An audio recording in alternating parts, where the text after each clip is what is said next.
Sudah jadi tanggung jawabku untuk mengetahui reaksinya. Aku mata-mata. Itulah istilah terbaik untuk keluargaku, untuk melindungi kami. Jika ada yang sampai curiga, aku bisa memperingatkan kami lebih cepat dan kabur dengan mudah. Kadang-kadang hal seperti itu terjadi. Seorang manusia yang imajinasinya terlalu aktif akan melihat karakter-karakter dari buku atau film pada diri kami. Biasanya mereka keliru, tapi lebih baik pindah ke tempat baru daripada mengambil resiko diperhatikan. Jarang, amat sangat jarang seseorang menebak dengan benar. Kami tidak memberi mereka kesempatan untuk menguji hipotesis mereka. Kami lenyap begitu saja dan menjadi tak lebih dari kenangan mengerikan. Sudah 10 tahun, hal seperti itu tidak terjadi lagi.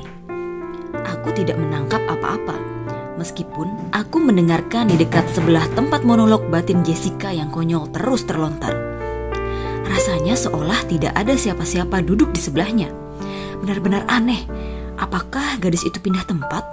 Sepertinya tidak mungkin, karena Jessica masih terus bercakap-cakap padanya. Aku mendongak, bingung. Selama ini aku belum pernah merasa perlu memeriksa kemampuan mendengar ekstraku. Sekali lagi, tatapanku terkunci pada mata coklat besar itu. Dia duduk tepat di tempatnya sebelumnya, memandang ke arah kami. Hal alami untuk dilakukan, kurasa, karena Jessica terus menyuguhinya dengan gosip lokal mengenai keluarga Cullen.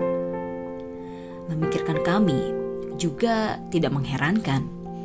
Tapi aku tidak bisa mendengar satu bisikan pun. Rona merah yang hangat dan mengundang mewarnai pipinya saat dia menunduk. Berpaling dari situasi canggung dan memalukan karena ketahuan menatap orang asing.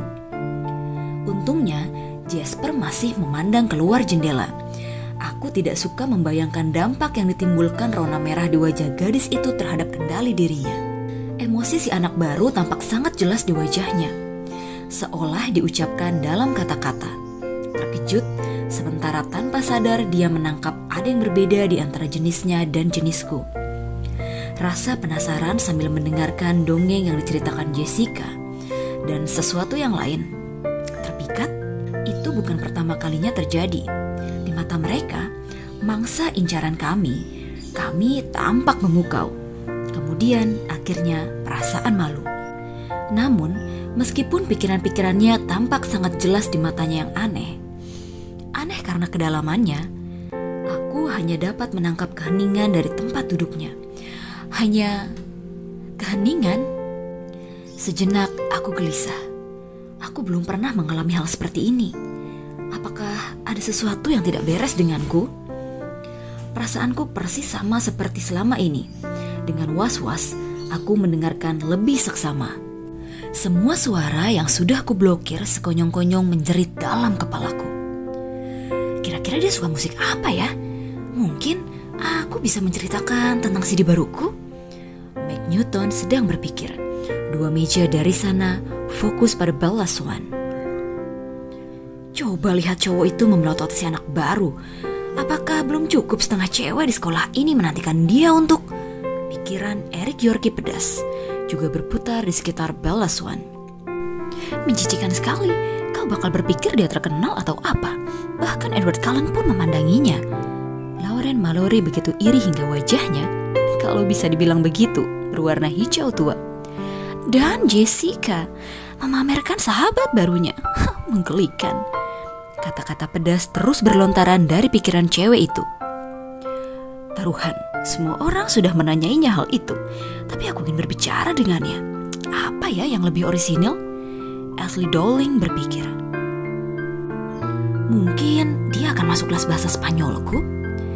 June Richardson berharap. Banyak sekali yang harus dilakukan malam ini. Trigonometri dan ulangan bahasa Inggris.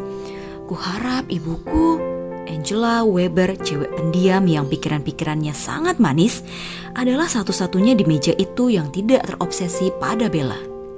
Aku bisa mendengar mereka semua, mendengar setiap hal remeh yang mereka pikirkan, sementara pikiran itu berkelebat di benak mereka. Tapi tidak ada secuil pun dari anak baru dengan mata ekspresif itu. Dan tentu saja, Aku dapat mendengar apa yang dikatakan gadis itu sewaktu dia berbicara kepada Jessica. Aku tidak perlu membaca pikiran untuk bisa menangkap suaranya yang pelan dan bening di seberang ruangan panjang itu. Yang mana cowok berambut coklat kemerahan itu? Aku mendengar dia bertanya. Diam-diam melirik ke arahku dari sudut mata, lalu cepat-cepat mengalihkan pandang saat melihat aku masih menatap ke arahnya. Kalau aku berharap mendengar bunyi suaranya akan membantuku menangkap dengan tepat nada pikirannya, aku langsung kecewa. Biasanya, pikiran-pikiran manusia datang dalam nada yang sama dengan suara mereka. Namun, suara yang tenang dan malu-malu ini tidak familiar. Bukan salah satu dari ratusan pikiran yang melompat-lompat di sekeliling ruangan. Aku yakin tentang hal itu, benar-benar baru. Oh, semoga berhasil, idiot, pikir Jessica sebelum menjawab pertanyaan si anak baru. Itu Edward, dia tampan, tentu saja. Tapi jangan sia-siakan waktumu. Dia tidak berkencan. Rupanya tidak ada satupun cewek di sini yang cukup cantik baginya. Jessica mendengus pelan. Aku memalingkan kepala untuk menyembunyikan senyumanku. Jessica dan teman-temannya sama sekali tidak tahu betapa beruntungnya mereka bahwa tidak satupun dari mereka yang secara khusus menarik bagiku. Di balik humor singkat itu, aku merasakan dorongan yang aneh. Sesuatu yang tidak kupahami dengan jelas. Itu ada hubungannya dengan sisi jahat pikiran Jessica yang tidak disadari anak baru itu. Aku merasakan dorongan sangat aneh untuk melangkah ke antara mereka dan melindungi Bella Swan dari pikiran Jessica yang lebih jahat. Sungguh hal aneh untuk dirasakan. Mencoba menemukan motivasi di balik dorongan itu, aku mengamati cewek baru itu sekali lagi. Kali ini lewat mata Jessica. Tatapanku menarik terlalu banyak perhatian. Mungkin itu hanya semacam insting protektif yang sudah lama dikubur dari si kuat terhadap si lemah. Entah bagaimana, gadis ini tampak lebih rapuh daripada teman-teman sekelasnya yang baru. Kulitnya begitu transparan sehingga sulit dipercaya kulit itu bisa melindunginya dari dunia luar. Aku bisa melihat denyut teratur darahnya di sepanjang pembuluh-pembuluh di bawah membran yang jelas dan pucat itu. Tapi sebaiknya aku tidak berkonsentrasi pada hal itu. Aku pandai melakoni kehidupan yang telah aku pilih ini. Tapi aku sama dahaganya dengan Jasper. Dan tak ada gunanya mengundang godaan. Ada lipatan samar di antara alis gadis itu yang sepertinya tidak disadarinya. Ini benar-benar membuat frustasi. Aku dengan mudah melihat dia merasa tertekan duduk di sana, bercakap-cakap dengan orang asing, menjadi pusat perhatian. Aku bisa menangkap perasaan malunya dari bahunya yang tampak rapuh, yang sedikit membungkuk, seolah sewaktu-waktu dia bakal ditampik dengan kasar. Namun toh aku hanya bisa melihat, cuma dapat merasakan, hanya bisa membayangkan. Tidak ada apapun selain keheningan dari gadis manusia yang teramat bersahaja itu. Aku tidak dapat mendengar apa-apa. Mengapa? Mari kita pergi, gumam Rosli, menginterupsi konsentrasiku. Dengan lega aku mengalihkan pikiranku dari gadis itu. Aku tidak ingin terus gagal melakukan ini. Gagal adalah sesuatu yang langka bagiku. Dan lebih terasa mencengkelkan daripada bahwa itu sesuatu yang tidak biasa. Aku tidak ingin tertarik pada pikiran-pikiran yang tersembunyi. Hanya karena pikiran-pikiran itu terpendam. Jelas kalau nanti aku berhasil menangkapi pikiran-pikiran itu dan akan ku cari caranya, pikiran-pikiran itu pasti akan sama remeh dan dangkalnya dengan pikiran manusia manapun. Tidak sebanding dengan upaya yang kukerahkan untuk dapat mendengarnya. Jadi, apakah anak baru itu sudah merasa takut pada kita? Emmet bertanya, masih menunggu responku terhadap pertanyaannya yang sebelumnya. Aku mengangkat bahu. Dia tidak cukup tertarik untuk mengorek lebih banyak informasi. Kami bangkit dari meja dan meninggalkan kafetaria. Emmet, Rosli, dan Jasper berpura-pura sebagai murid senior. Mereka pergi ke kelas mereka. Aku memainkan peran yang lebih muda daripada mereka. Aku pergi ke pelajaran biologi tingkat junior, bersiap-siap menghadapi perasaan jemu. Sungguh diragukan bahwa Mr. Banner, pria dengan kecerdasan rata-rata, bisa mengatakan sesuatu di kelasnya yang bakal mengejutkan orang yang memiliki 2 gelar di bidang medis. Di kelas, aku duduk di kursiku dan membiarkan buku-bukuku, propku, lagi aku sudah menguasai seluruh isi buku-buku itu, berserakan di meja. Aku satu-satunya murid yang memiliki meja sendiri. Para manusia tidak cukup cerdas untuk tahu mereka takut padaku. Namun, naluri mereka cukup untuk membuat mereka menjauh dariku. Ruang kelas perlahan terisi sementara para murid sedikit demi sedikit masuk dari makan siang. Aku bersandar di kursiku dan menunggu waktu berlalu. Sekali lagi, aku berharap bisa tidur. Karena aku sedang memikirkan anak baru itu ketika Angela Weber menemaninya melewati pintu. Namanya langsung mengusik perhatianku. Bella sepertinya sama pemalunya denganku. Aku yakin hari ini pasti sangat berat baginya. Kalau saja aku bisa mengatakan sesuatu, tapi mungkin kedengarannya bakal konyol. Yes, Mac Newton berpikir, berputar di kursinya untuk mengawasi gadis-gadis itu berjalan masuk. Dan dari tempat Bella Swan berdiri, masih saja tidak ada apa-apa. Ruang kosong tempat pikiran-pikirannya seharusnya berada membuatku jengkel dan gelisah. Bagaimana kalau semua itu lenyap? Bagaimana kalau ini hanya gejala pertama dari semacam penurunan kemampuan mental? Sering aku berharap dapat melepaskan diri dari semua suara-suara yang berseliweran itu. Bahwa aku bisa normal, sejauh yang dimungkinkan untukku. Tapi sekarang aku panik memikirkannya. Siapakah aku jika kehilangan kemampuanku? Aku tidak pernah mendengar hal seperti itu. Akan kucek apakah Carlyle pernah mendengarnya. Cewek itu melewati lorong di sebelahku, berjalan ke meja guru. Gadis malang. Satu-satunya kursi kosong adalah di sebelahku. Otomatis aku mengosongkan sisi meja yang akan jadi bagiannya, menumpuk bukuku jadi satu. Aku ragu dia akan merasa sangat nyaman di sana.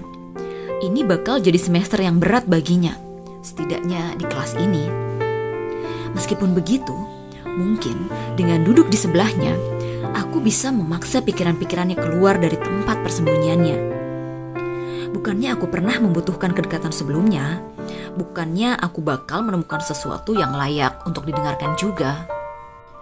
Bella Swan melangkah ke dalam aliran udara dari penghangat ruangan yang berembus ke arahku lewat ventilasi.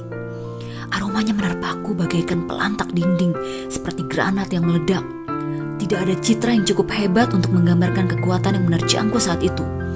Seketika itu juga, aku bertransformasi. Aku sama sekali berbeda dari diri manusia aku dulu.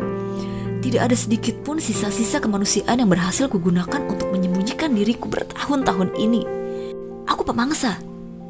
Dia mangsaku. Tidak ada hal lain di dunia ini selain kebenaran itu. Tidak ada yang namanya seruangan penuh saksi. Di benakku, mereka hanya kerusakan susulan. Misteri pikiran-pikirannya langsung terlupakan.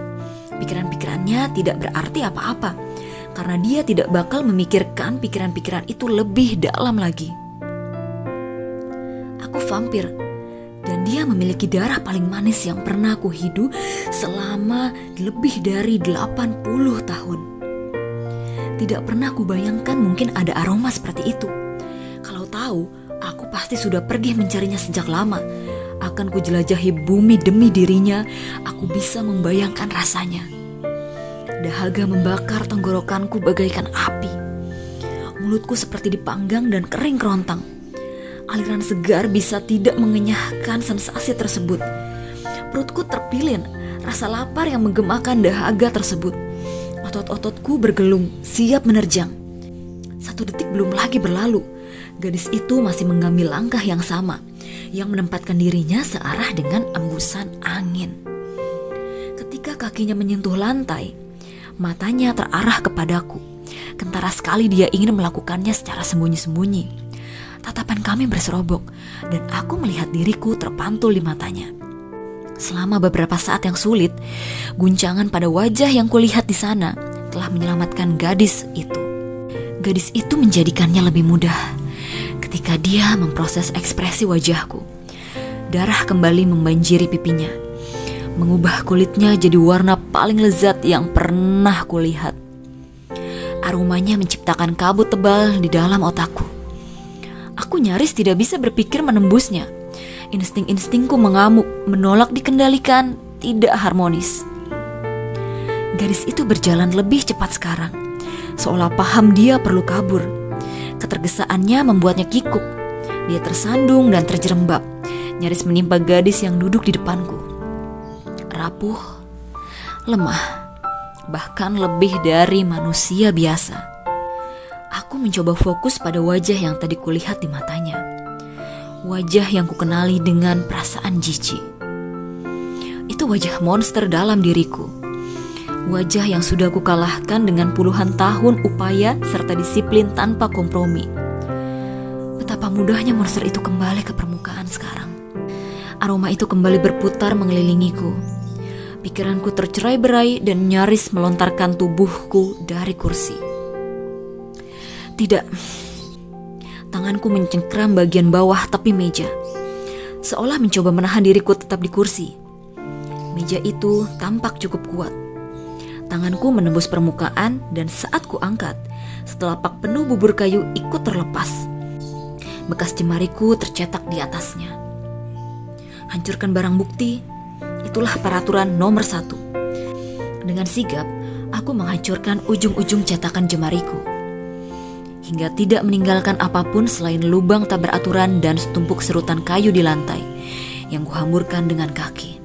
Hancurkan barang bukti, kerusakan susulan.